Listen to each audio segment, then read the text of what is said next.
I'm Brittany Lewis with Forbes Breaking News. Elizabeth Warren takes time during Tuesday's Senate Banking Committee to slam Wells Fargo as, quote, the baddest of the bad. The Massachusetts senator references the bank's fake account scandal, which came to light in 2016. She also reintroduced the Corporate Executive Accountability Act, which aims to hold executives accountable when their banks repeatedly break the law. Here's more from Senator Warren. Senator Warren is recognized for 5 minutes. Massachusetts. Thank you, Mr. Chairman. So, Director Chopra, on March 28th, you gave a speech in which you focused on repeat offenders, not the little guys, but the giant banks and corporations that repeatedly break the law even after regulators have imposed fines, consent orders, and lawsuits. Now, this is a really serious problem. And I want to talk today about one of the worst repeat offenders in our entire financial system, Wells Fargo. In 2016, Wells Fargo's fake account scandal was exposed. The company's leadership had squeezed their employees to create 3.5 million unauthorized bank accounts. Director Chopra, do you recall how much Wells Fargo was fined in 2016 for this fake account scandal? I want to say it was $185 million. That's right, including $100 million of that was from the CFPB. Now, that was a big fine, and CFPB and other regulators were right to impose it. But keep in mind that Wells Fargo booked more than $5 billion in profits that year. So maybe we shouldn't be surprised that a fine alone was not enough to persuade Wells Fargo to follow the law. Because over the next few months, the following scandals came to light. Wells forced consumers to buy unneeded car insurance. They changed information on customers' documents without authorization. And they illegally repossessed cars from service members. In 2018, the regulators finally said enough.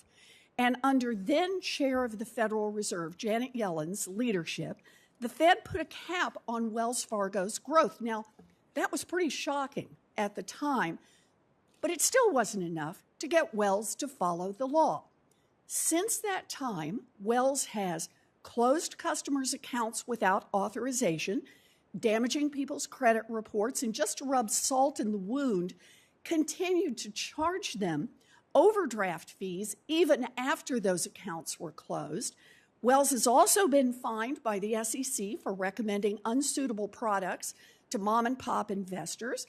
It put up to 1,600 customers into forbearance without their consent. And just a few months ago, Wells was hit with another fine by the OCC and a new consent order because the bank is still screwing over consumers. It appears that cheating customers is simply in Wells Fargo's DNA. Director Chopra, the asset cap on Wells was a much-needed step, but it's clear we're dealing with the baddest of the bad here.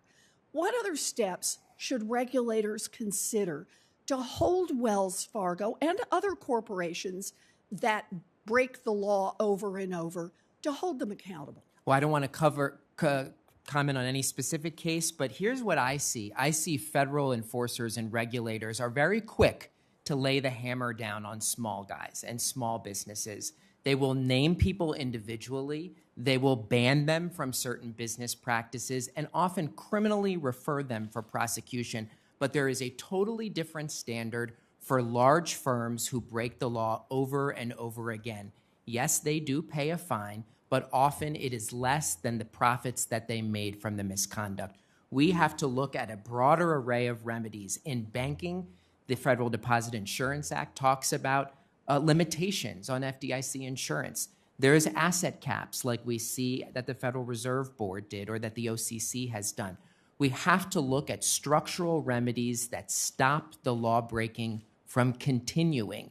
Fines are not going to solve this with the biggest players. And frankly, I think if we care about equal justice, we should treat small firms and large firms the same.